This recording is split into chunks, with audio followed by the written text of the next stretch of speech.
நிலா எங்கள் சோழன் பல்லவன் பாண்டியன் 3 பேர்கிட்டையும் சொல்கிற ஒரே விஷயம், அப்போ உங்கள் பெரியப்பா உண்மைதான் சொல்லிட்டு போகிறாரா அப்படின்னு சொல்லி கேட்க, அவர் தான் உயிர் பயத்தில் எல்லாத்தையும் சொல்லிட்டு போகிறாரே அப்படின்னு அங்கே பல்லவனும் பாண்டியனும் நிலா கிட்ட சொல்கிறாங்க. ஆனால் எனக்கு என்னமோ இந்த விஷயத்தில் அவர் மேலே கொஞ்சம் கூட நம்பிக்கை இல்லைன்னு தான் தோணுதுன்னு சொல்ல, ஏங்க இப்படி சொல்கிறீங்க? உண்மையிலேயே அப்படி அவர் அந்த பத்திரத்தை வச்சுருந்தாருன்னா நம்மக்கிட்ட சொல்லியிருந்திருப்பார்ல. எனக்கு இந்த விஷயத்தில் அவர் மேலே எந்த சந்தேகமும் இல்லை அப்படின்னு சொல்கிறாங்க. இவர் மேலே சந்தேகம் இல்லாமல் இருக்கலாம், ஆனால் இவர் தங்கச்சி மேலே அப்படின்னு சொல்லி கேட்க, ஆமாங்க நீங்கள் வேற, 2 பேரும் சிவாஜி கணேசன் சாவித்திரி மாதிரிங்க. 2 பேரும் இணை பெரியவே மாட்டாங்க. அப்படி ஒரு பிணைப்பு இவங்களுக்குள்ள. அண்ணன் தங்கச்சி பாசத்தையே மிஞ்சிருவாங்க. இவங்க 2 பேரும் இங்கே ஒருத்தவங்க விஷயத்த மறைக்கிறதா அதுக்கு சான்ஸே இல்லைங்க அப்படின்னு இங்கே சோழனும் சொல்கிறாங்க இலக்கிட்ட. இப்போ என்னதாங்க பண்ணுறதுன்னு பல்லவனு பாண்டியன்னு கேட்க, இதை நாங்கள் பார்த்துக்குறோம், நீங்கள் உங்கள் வேலையை பார்த்துட்டு கிளம்புங்கடா அப்படின்னு இங்கே சோழன் வந்து திட்டி விட, டேய் இனிமேல் ஏதாவது ஒன்றுன்னு சொல்லி கூப்பிடு அப்புறம் இருக்குன்னு சொல்ல, பல்லவா நீ காலேஜ் கிளம்பு, பாண்டி நீங்கள் போய் உங்கள் ஷாப்பை பாருங்கள், நானும் இவரும் அடுத்து என்ன பண்ணணுன்றதை பார்த்துக்கணுன்னு நிலா சொல்லிடுறாங்க. அவங்க அங்கேருந்து கிளம்புனதுக்கு பிறகுதான் நிலாவும் எங்கள் சோழனும் சேர்ந்து அந்த வீட்டில் எப்படியாவது அந்த பத்திரத்தை மீட்டு எடுத்தணும் அப்படின்ற ஒரு எண்ணத்தோட இங்கே கிளம்புறாங்க. அவர் சொன்னது ஞாபகம் இருக்குல்ல, உங்கள் அண்ணன் தான் வச்சிருந்தாரு, உங்கள் அண்ணன் தான் அதை மீட்டு எங்கேயோ மிஸ் பண்ணிட்டாரு அப்படின்னு சொல்லிட்டு இருந்தார்ல, அப்போ நிச்சயமாக அது நம்ம வீட்டுக்குள்ளே தாங்க இருக்கணும்னு சொல்லிட்டு அந்த வீட்டுக்குள்ளே உள்ளே போகவும் செய்கிறாங்க. நடந்த விஷயத்தால் ரொம்ப குழப்பத்தில் இருந்த இங்கே கஸ்தூரியும் சரி அவங்க அண்ணனும் சரி, கஸ்தூரியும் அப்போ தான் அவங்க அண்ணன் கிட்ட விஷயத்த சொல்கிறாங்க. இந்த மாதிரி அவன் வந்தானே, வந்து வீட்டோட கேட்ட இங்கே கல் எடுத்து உடைக்கவும் பார்த்தானே அப்படின்னு நடேசனை பற்றி கஸ்தூரி தன்னை கிட்ட சொல்ல, எனக்கும் சந்தேகமாக இருக்கு, நான் எதுக்கும் ஒரு தடவை அந்த வீட்டை போய் பார்த்துட்டு வரேன்னு சொல்லிட்டு அவர் தன்னுடைய ஆளை கூட்டிகிட்டு அந்த வீட்டுக்கு கிளம்பி போகவும் செய்கிறாரு.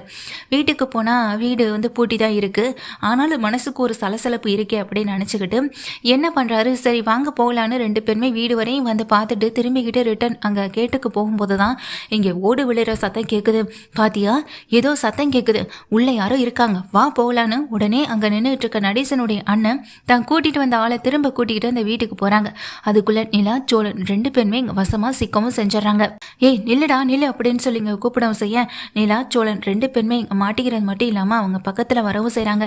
எவ்வளோ தைரியம் தான் நடு வீட்டுக்குள்ளே, அதுவும் இந்த நடு சாமத்தில் வீட்டோட ஓட்டை பிரித்து வீட்டுக்குள்ளே உள்ளே இறங்கியிருப்பேன் அப்படின்னு சொல்லி கேட்க, இந்த வீட்டுக்குள்ளே தங்கமும் புதையலும் வைரமுமா இருக்கு, எங்கள் வீட்டு பத்திரத்தை நாங்கள் எடுக்க வந்தோம் அப்படின்னு சொல்ல, உங்கள் வீட்டு பத்திரமா, எதுடா உங்கள் வீட்டு பத்திரம், அப்படி ஒன்று இருந்திருந்தா இன்னைக்கு போலீஸ் வந்து சத்தம் போடும் போதே இல்லை எடுத்து கொடுத்துருந்துருக்கணும், பாத்தியா இதுக்கெல்லாம் ஜெயிலில் என்ன தண்டனை கிடைக்கும் தெரியுமா, போடுறேன் இப்போயே போலீஸ்க்கு நான் கால் பண்ணுறேன் அப்படின்னு அவங்க அண்ணன் சொல்ல, பண்ணுங்க நாங்களும் சொல்லுவோம் அப்படின்னு நிலா பயமே இல்லாமல் சொல்கிறாங்க. என்னங்க இவங்க வேற ஏதேதோ சொல்கிறாங்களேன்னு சோழன் வயத்தில் நிற்க, ஃபோன் பண்ணுங்க நீங்கள் பண்ணுறீங்களா நான் பண்ணட்டுமா அப்படின்னு நிலா கேட்குறாங்க. அதுக்கு அவருமே என்னம்மா என்ன என்னையவே மிரட்டுற மாதிரி பேசுகிறேன்னு சொல்ல, மிரட்டுறது என்ன உண்மைதான் சொல்கிறேன், நீங்கள் இன்னைக்கு ஈவினிங் போல் 2 பேர்கிட்ட மாட்டினீங்கல்ல, அப்போ அவங்க 2 பேர்கிட்ட என்ன சொன்னீங்க அப்படின்னு சொல்லி கேட்க, யார் யார் அப்படின்னு பதட்டப்படுறாங்க. அதான் உங்ககிட்ட இந்த பத்திரத்தை கேட்டு 2 பேர் மிரட்டினாங்களே அப்படின்னு சொல்லி கேட்க, அவங்க 2 பேரும் யார் தெரியுமா அப்படின்னு சொல்லி நிலா கேட்குறாங்க. அவங்க 2 பேரும் பல்லவனும் பாண்டியனும் தான். நீங்கள் பேசினது அத்தனையுமே என் ஃபோனில் ரெக்கார்டாக இங்கே ரெடியாகவே இருக்குது. இதை நான் ஃபோன்லேருந்து நான் ஒரு அமுக்குனா போதும் ஸ்டேஷனுக்கே போயிடும் அப்படின்னு சொல்ல, நான் என்ன சொன்னேன் அப்படின்னு கேட்குறாங்க. ஏன்னா மறந்துட்டீங்களா அங்கிள், என்ன சொன்னீங்கன்னு நீங்களே கேளுங்கன்னு தான் ஃபோனில் இருக்க வீடியோ ஆடியோவை வந்துட்டு போட்டு காட்டவும் செய்கிறாங்க. அதில் அவர் என்ன சொல்லியிருக்காருன்னா, அந்த வீட்டு பத்திரம் நடேசன் கிட்ட தான் இருக்குது, ஆனால் அவன் எங்கேயோ தொலைச்சிட்டான், இப்போ வரைக்கும் அந்த வீடு என் பேருக்கு மாறலை, எங்கள் பேரில் அந்த வீடு இல்லவும் இல்லைன்னு சொல்லியிருக்கீங்க. இந்த ஒரு விஷயம் போதுமே அங்கிள், போலீஸில் நீங்கள் எல்லாத்துமே இங்கே உங்கள் வாயிலேருந்தே வாக்குமூலம் வந்திருக்கேன் அப்படின்னு நிலா சொல்கிறாங்க.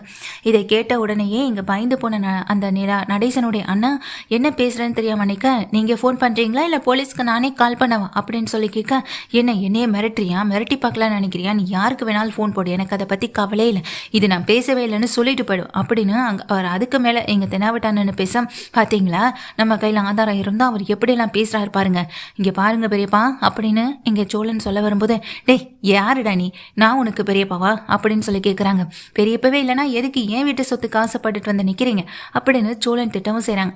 சோழன் இங்கே மெசேஜ் வந்துடுச்சுன்னு உடனே இங்கே சோழன் கிட்ட த ஃபோனை எடுத்து காட்டுறாங்க. இதுக்கு மேலே நீ ஆளாட்டுறதுக்கு எதுவுமே இல்லை, இப்போவே எங்கள் வீட்டை விட்டு காலி பண்ணு, இல்லை நான் போலீஸ்க்கு ஃபோன் பண்ணி இப்போவே இந்த இடத்துக்கு வர சொல்லுவேன் அப்படின்னு சொல்ல என்ன சொல்ற அப்படின்னு பயத்தில் நடேசனுடைய அண்ணன் கேள்வி கேட்க கொஞ்சம் வெயிட் பண்ணுங்க அப்படின்னு சொல்லிட்டு கஸ்தூரி கூட இருக்க அவங்க 2 பேரும் யாருன்னு பார்த்தா பல்லவனும் பாண்டியனும் 3 பேருமே வராங்க. கஸ்தூரி நீ இங்க அப்படின்னு சொல்லி கேட்க இங்கே பாருடா அண்ணன் தங்கச்சி பாசத்தை அப்படின்னு சோழன் சொல்லிட்டு இருக்கும் போதே அண்ணன் இந்தானே நம்ம வீட்டோட உயில் பத்திரம் அப்படின்னு சொல்லி பல்லவனும் பாண்டியனும் கொண்டு வந்து கொடுக்கவும் செய்கிறாங்க. பல்லவன் பாண்டியன் 2 பேருமே இங்கே கொடுத்த அந்த பத்திரத்தை வாங்கி சோழன் நிலா பார்த்து கன்ஃபார்ம் பண்ணிக்கிறது மட்டும் இல்லாமல் என்னது உயில் பத்திரமா இதை எங்கேருந்துடா எடுத்துகிட்டு வந்தீங்கன்னு அவங்க நடேசனுடைய அண்ணன் இங்கே கேட்கவும் செய்ய என்னது உங்கள் 2 பேருக்குமே விஷயம் தெரியாதா அண்ணன் நீன விஷயத்த சொல்லலையா அப்படின்னு அங்கே பல்லவன் கேட்க இருடா ஒரு நிமிஷம். ஆமாம் இந்த உயில் பத்திரம் உங்கள் வீட்டிலேருந்து தான் எடுத்துகிட்டு வரோம். இப்போ நீங்கள் எந்த வீட்டில் இருக்கீங்களோ அந்த வீட்டிலேருந்து தான் இந்த பத்திரத்தையே நாங்கள் எடுத்துகிட்டு வரோம்னு இங்கே சோழன் சொல்கிறாங்க. என்ன கஸ்தூரி என்ன சொல்கிறாங்க இவங்கன்னு சொல்லி கேட்கும்போது கஸ்தூரியே எதுவுமே பேசாமல் அமைதியாக தலை கீழே போட்டபடி நிற்க அப்போ தான் எங்கள் சோழன் பல்லவன் பாண்டியன் 3 பேரும் ஒரு விஷயத்த சொல்கிறாங்க. உங்கள் தங்கச்சியை நீங்கள் உயிருக்கு மேலே நம்பினீங்கள, ஆனால் உங்கள் தங்கச்சி இங்கே எங்கள் அப்பாவை எப்படி பார்க்குறாங்களோ அதே மாதிரி தான் உங்களையும் பார்த்துருக்காங்க. எங்கள் அப்பா கிட்டேருந்து ஆட்டையை போட்ட அந்த வீட்டோட உயிர் பத்திரத்தை தான் வீட்டுக்கு தான் புருஷன் பேரில் இல்லை தான் பேரில் மாற்றணும் அப்படின்றதுக்காக உங்களுக்கே தெரியாமல் தான் வீட்டில் மறைச்சி வச்சுருந்துருக்காங்க. இந்த வீட்டுக்குள்ளே அண்ணனும் இங்கே அண்ணியும் வந்த அதே சமயத்தில் தான் அந்த வீட்டுக்குள்ளே நானும் இங்கே பல்லவனும் போனோம். பல்லவனும் நானும் போனதை பார்த்ததும் அங்கே இவங்க ரொம்ப பயந்துட்டாங்க. உங்களை எப்படி என்ன சொல்லி மிரட்டணுமோ அதை விட பயங்கரமாக நாங்கள் அவரை மிரட்டினோம். அதனால தான் என்ன பேசுறது எது பேசுறதுன்னு தெரியாமல் பத்திரத்தை எடுத்து எங்கள் கையில் கொடுத்துட்டாங்க.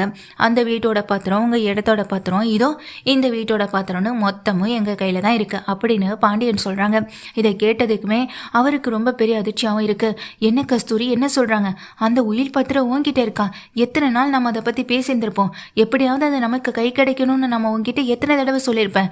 நீ என்னடானா எனக்கே தெரியாமல் வீட்டில் இதை மறைச்சி வச்சுருந்துருக்க அப்படின்னு எங்க சொல்கிறாங்க எங்கள் நடேசனுடைய அண்ணன். நிலா சொல்கிறாங்க இதுக்கு நான் என்ன சொல்கிறதுனே தெரியல, ஆனால் அடுத்தவங்க சொத்துக்கு ஆசைப்படுறது ரொம்ப பெரிய தப்பு எப்படின்னு நிலாவும் சொல்லிட்டு இங்கே பேசிக்கிட்டு இருக்கும் போதே சொல்லுன்னு சொல்கிறாங்க. அதெல்லாம் இவங்களுக்கு எங்கெங்க புரிய போது செஞ்ச தப்புக்கான தண்டனையை நாம் கொடுக்குறத விட போலீஸ் வந்து கொடுத்தா தானங்க சரியாக இருக்கும்னு எங்கள் சோழன் சொல்ல அதெல்லாம் ஒன்று வேணாப்பா அப்படின்னு அங்கே கஸ்தூரியும் அவங்க கூட நிற்கிற அவங்க அண்ணனும் கெஞ்சுறாங்க. நீ பேசாத, நீ என் தங்கச்சியே இல்லை, உன்னை நம்பி அந்த வீட்டில் இத்தனை வருஷ காலமாக நான் இருந்திருக்க நினைக்கும் போது அதுவும் உனக்கு பாதுகாப்பாக இருந்திருக்க நினைக்கும் போது எனக்கே வெக்கமாகவும் அசிங்கமாகவும் இருக்கு. என் பொண்டாட்டி என் பொண்ணு இவங்க எல்லாரையும் விட்டுட்டு வந்தால அதுக்கு எனக்கு இதுவும் வேணும் இன்னமும் வேணும் அப்படின்னு அவர் சொல்லி திட்டமும் செய்கிறாரு. அதை கேட்ட உடனே சோழன் சொல்கிறாங்க சொத்துக்கு முழுக்க ஆசைப்பட்டது உங்கள் 2 பேரையும் விட்டுட்டு உங்கள் தங்கச்சிங்க தான். உங்கள் தங்கச்சி பண்ண வேலையால் அனுபவிக்கிறது ஏன் அப்பா தான். இதை நான் சும்மாவே விட மாட்டேன். இதில் இங்கே பெரிய வசனம் வேற குடிகாரன் அப்படி இப்படின்னு எங்கள் அப்பாவை திட்ட வேண்டியது. அப்போ உங்களே என்ன சொல்லி திட்டுறது, நீங்கள் சொத்துக்கு ஆசைப்பட்டவங்க தானே அப்படின்னு எங்கள் பல்லவனும் சோழனும் சேர்ந்து அங்கே கார்த்திகோடைய அம்மா கஸ்தூரியை திட்டுறாங்க. கஸ்தூரி என்ன பேசுறது தெரியாமல் தலை குனிஞ்சு நிற்க நீங்களே இப்போ ஸ்டேஷனுக்கு போய் கொடுத்த கேஸை வாபஸ் வாங்குறீங்க அப்படின்னு சொல்லும்போது இங்கே என்ன பேசுகிறேன்னு தெரியாமல் நிற்கிற 2 பேரும் ஒருத்தர் மாற்றி ஒருத்தர் பார்த்துக்கிட்டாலும் அவங்க 2 பேருக்குள்ளேயும் ஒரு கோவம் இருக்க தான் செய்யுது. முக்கியமாக எங்கள் கஸ்தூரியோடைய அண்ணனுக்கு இனி உன் முகத்திலே முழிக்க மாட்டோம் உன் வீட்டுக்கு இனி நான் வரமாட்டேன்னு அவர் கோவத்தோட கிளம்பிடுறாரு. கஸ்தூரி இங்கே அவங்க அண்ணன் 2 பேருமே ஸ்டேஷனுக்கு போயிட்டு கொடுத்த கம்ப்ளைண்ட்டை வாபஸ் வாங்குறது மட்டும் இல்லாமல் உயில் பத்திரத்தை காட்டவும் செஞ்சிடறாங்க. அதனால் ஸ்டேஷன்லேயே திட்டு விழுகவும் செய்து என்னென்னமோ பேசுனீங்க, அந்த வீடு எங்கள் பேரில் தான் இருக்குது, எங்கள் அப்பா எங்களுக்கு தான் எழுதி கொடுத்தான்னு என்ன பொய் பித்தலாட்டம் பண்ணுறீங்களா அப்படின்னு ஸ்டேஷனில் வேற அவங்க 2 பேருக்கும் பயங்கரமான பேச்சு விழுகுது. ஆனாலும் அதையும் வாங்கிக்கிட்டு எங்கள் அமைதியாக நிற்க இங்கே சோழனுடைய வீட்டு அந்த சாவியையும் கொடுத்துட்றாங்க. அந்த சீல் பிரிக்கிறதுக்கு ஆட்களையும் அனுப்பி விட்டுறாங்க. இனி அந்த வீடு உங்களுக்கு தான்ப்பா, இனி பத்திரத்தை பத்திரமா வச்சுக்க பாருங்க அப்படின்னு சொல்லிட்டு இங்கே வரவும் செய்கிறாங்க. ஆமா நிலா எப்படி இந்த விஷயம் உங்களுக்கு தோணுச்சு அப்படின்னு இங்கே சேரன் கேட்குறாங்க.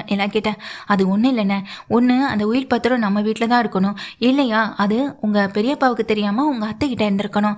அதனால தானே நாங்கள் இந்த வீட்டுக்கு வரவும் வச்சோம். அதே நேரத்தில் இங்கே பல்லவனையும் பாண்டியனையும் அந்த வீட்டுக்கு போகவும் வச்சோம். அந்த சமயத்தில் அவர் இங்கே வரவும் செஞ்சார். எல்லாமே நம்ம நல்லதுக்கு தான் நடந்திருக்கு அப்படின்னு நிலா சொல்கிறாங்க. நிலா மட்டும் இல்லைன்னா நம்ம வீட்டு பத்திரம் நமக்கு கைக்கு கிடைச்சிருக்காது. இதோ இவரை நம்பி இருந்தோன்னா நம்ம நடு தெருவில் தானே நின்று இருப்போம்னு சொல்லும்போதும் இங்கே பல்லவன் பாண்டியன் சேரன் சோழன் எல்லாரும் நிலாவுக்கு நன்றி சொல்கிறது மட்டும் இல்லை, அதோட அவங்கள தூக்கி வச்சு பெருசாக கொண்டாட செய்கிறாங்க. இது பக்கத்தில் இருக்க நடேசனுக்கு ரொம்ப சந்தோஷமாக இருக்குது. இது ஏன் வீடுடா, இனி என் வீட்டு வாசலில் வந்து நின்றுப்பார், காலை வெட்டி விட்டுறேன் வெட்டி அப்படின்னு நடேசன் சொல்லி திட்டிவிட்டு ஸ்டேஷன்லேயே நிற்க விட்டுட்டு அசிங்கப்படுத்தி தான் வராங்க. இங்கே கஸ்தூரியாக இருக்கட்டும் அவங்க அண்ணனாக இருக்கட்டும் 2 பேருமே இங்கே ஒருத்தர் பார்த்துக்கு அவங்க அண்ணன் சொல்கிறாங்க உன்னை நம்பினதுக்கு என்னை ரொம்ப அசிங்கப்படுத்திட்ட கஸ்தூரி, அந்த வீட்டு மேலே உனக்கு இருந்த அவசரம் தானே எனக்கும் இருந்துச்சு. 2 பேருமே அதில் பாதியாக எடுத்துக்கலான்னு தானே நினச்சோம், ஆனால் மொத்த வீட்டையும் அபகரி பறிக்க நீ இப்படிப்பட்ட பிளான் பண்ணியிருப்பேன்னு நினச்சி கூட பார்க்கல. உன் பொண்ணுக்கும் உனக்கும் நான் எவ்வளோ நல்லது செஞ்சுருப்பேன். கொஞ்சம் கூட மனசாட்சியே இல்லாமல் நீ எனக்கு இவ்வளோ பெரிய துரோகத்தை பண்ணிட்டல. இனி என் முகத்திலே முழிக்காது. இனி எனக்கு நீ தங்கச்சியே கிடையாது அப்படின்னு சொல்லிட்டு கிளம்புறாங்க.